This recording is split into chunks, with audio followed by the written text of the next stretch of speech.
Liewe Heksie en die toorwoorde.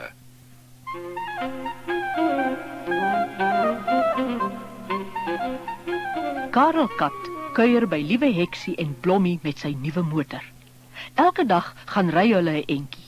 Eendag sê Karel: "Kom ons gaan nou môre piknik." O, wonderlik, sê Blommie. Ek ken 'n baie mooi plek waar ons kan piknik hou. Daar's blomme en groen gras en 'n stroompie en hoë bome wat toegegroei is met boomvarings. Dit klink vir my nou net die regte plek. Hoekom is jy so stil, Heksie? Jy sê niks, sê Karel. Ek dink aan die kos wat ek gaan inpak. Vanaand sal ek 'n brood bak en dikke vrelletjies maak. My dikke vrelletjies is die lekkerste in Blommeland. Heksie rol haar oë en lek haar lippe af. Wat is dikke vrelletjies? Vra Karel. Mens kan sien jy's 'n mansmens, sug Heksie. Julle weet mos nie van kos nie. Ek wil nie snaaks wees nie, Karel, maar almal ken 'n dikke vrelletjie. Mens vat 'n handvol gemaalde vleis en dan maak jy so 'n ronde bolletjie en Heksie bedoel frikadelletjies, Karel, lag Blommie. Heksie is sommer vies. Nou ja, ek sê mos, dikke vrelletjies. Ja, sê Karel. Maar kom Blommie, ons gaan gooi petrol en olie in die motor en dan kan Heksie begin met die kos. Môreoggend kom ons jou haal, Heksie. Goed, ek sal reg wees. Ek sal op die stoep vir julle wag, sê Heksie. Vroeg die volgende oggend hou Karel se motor voor Heksie se huis stil. Heksie is nie op die stoep nie. Blaas die toeter, Karel. Blommie kabouter, mens blaas geen 'n toeter vir 'n dame nie. Mens gaan klop aan haar deur. Hy trek sy snor en striktas reg en gaan klop aan Heksie se voordeur. Heksie maak die deur oop. Ag, ek is byna klaar vir die piknik. Ek sukkel net 'n bietjie met die toebroodjies, want ek kry nie die brood gesny nie. Kan ek help, Heksie? Blommie is skaam omdat hy die toeter wou blaas. As jy my kan help met 'n saagie, sal ek verheug wees, Blommie. Ek onthou nog die mooi woord wat bly beteken. Maar wat wil jy met 'n saag maak, Heksie? Vra Karel. Ek wil die broodjie saag, Karel.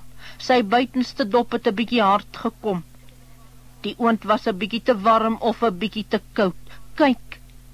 Heksie hou die broodjie uit en hulle begin lag. Die brood lyk soos 'n stuk plank en is net so hard ook. Heksie trek haar ou lang swart punthoed oor haar oë en hulle sien hoe 'n traantjie onder die hoed uit oor haar ken loop. Julle lag vir my broodjie, huil sy. Toe maar, ons sal nie meer lag nie.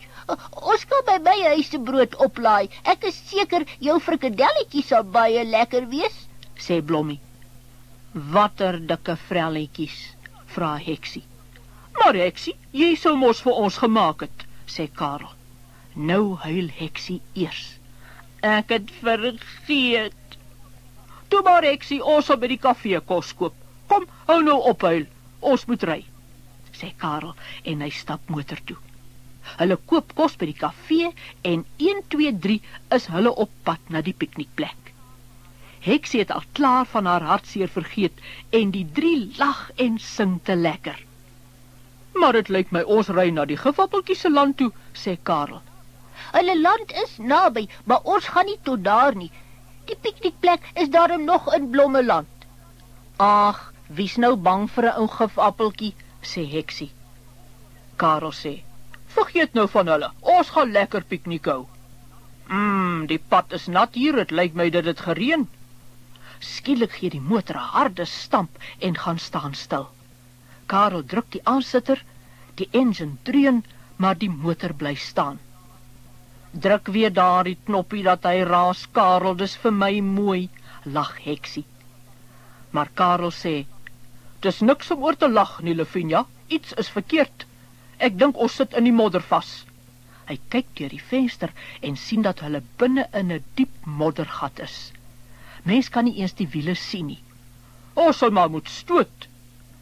Hulle trek hulle skoene en kouse uit en klim uit. Hulle stoot en stoot, maar die motor is te swaar. Hy roer nie. Wat gaan ons doen? Sê Karel. As ons 'n graaf gehad het, kon ons die wiele uitgegrawe het, maar nou weet ek nie. Ons sou maar moet wag tot die modder eers droog is, Sê Blommie. maar dit sou dalk nog baie lank neem, net Karel. En wat sal ons maak as 'n gifappeltjie kom? Vra Heksie bang. En toe Lavinia, ek dog jy's nie bang vir die gifappeltjies nie, terg Karel haar. Dis jammer ons het nie jou brood hierdie Heksie, dan kon ons hulle daarmee geslaan het, Sê Blommie.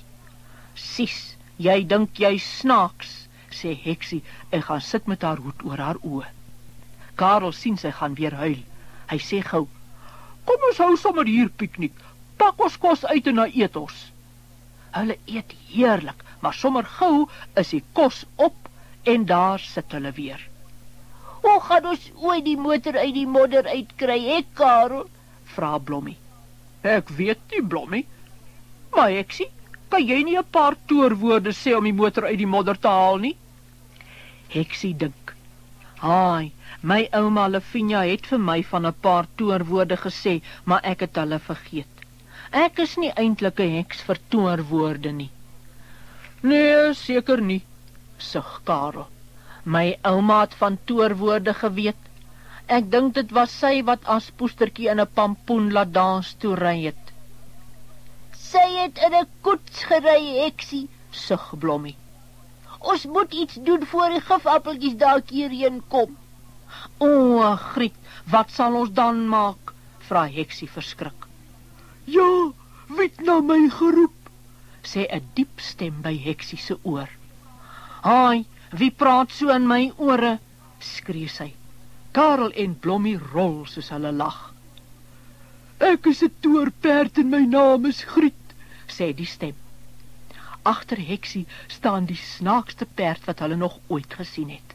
Hy's baie groot met deurmekaar wollerige hare, 'n holrug, groot pote en ore wat langs sy oë afhang.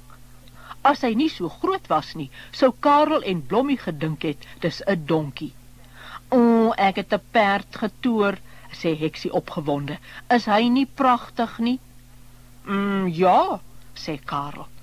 Blommie lê op sy maagie en steek sy gesig in die gras weg, dat Heksie nie moet sien hoe hy lag nie. Dis lanklaas dat iemand my getoer het, sê Griet. Vandag se hekse toer net vliegtuie en treine en bote. Hulle sê ek is oudtyds. Wat kan ek doen, liewe Heksie? Kan jy asseblief vir ons daardie ou motortjie uit die modder haal? Ag ja, maklik. Ek is bly om weer 'n slag te help. Vandag se hekse toer trekkers as hulle iets uit die modder wil trek. Griet gaan staan agter Karel se motor en met sy groot sterk kop gee hy net een stoot en daar is die motor uit. Hoera! Skreeu hulle en klap vir Griet hande. Baie dankie, Griet, ou kerel, sê Karel. Jy's 'n Billy van 'n perd. Hoekom het jy dan 'n meisienaam, Griet? Vra Heksie. Toe ek by die toorperde gekom het, was daar nie meer seunsname oor nie, toe noem hulle my maar Griet, sê Griet. Skielik kom 'n klomp gifappeltjies deur die bome na hulle aangehardloop. Spring aan die motor, skreeu Karel. Maar wat van Griet, sê Heksie. Toe maar, liewe Heksie, sê net jou toorwoorde, dan verdwyn ek weer. Watter toorwoorde? Jy weet mos, sê Griet. Sê, tot ziens, Griet. Heksie sê dit, maar niks gebeur nie. Maak gou, Heksie, die gifappeltjies kom al nader, skreeu Blommie. O, Griet, dis klaar met ons, huil Heksie, en daar is Griet skielik weg. Griet is weg, lag Heksie. Ek het weer getoer. Lavinia, heks, klim nou in die motor of die gifappeltjies gaan jou vang. Heksie sien Karel word nou kwaad en sy klim gou in die motor. Net toe die eerste gifappeltjie by hulle kom, jaag Karel weg. Wee, julle kan ons nie vang nie, skreeu Blommie vir die gifappeltjie. Na 'n rukkie sê Heksie, haai, ek is darm goed met toorwoorde, nee.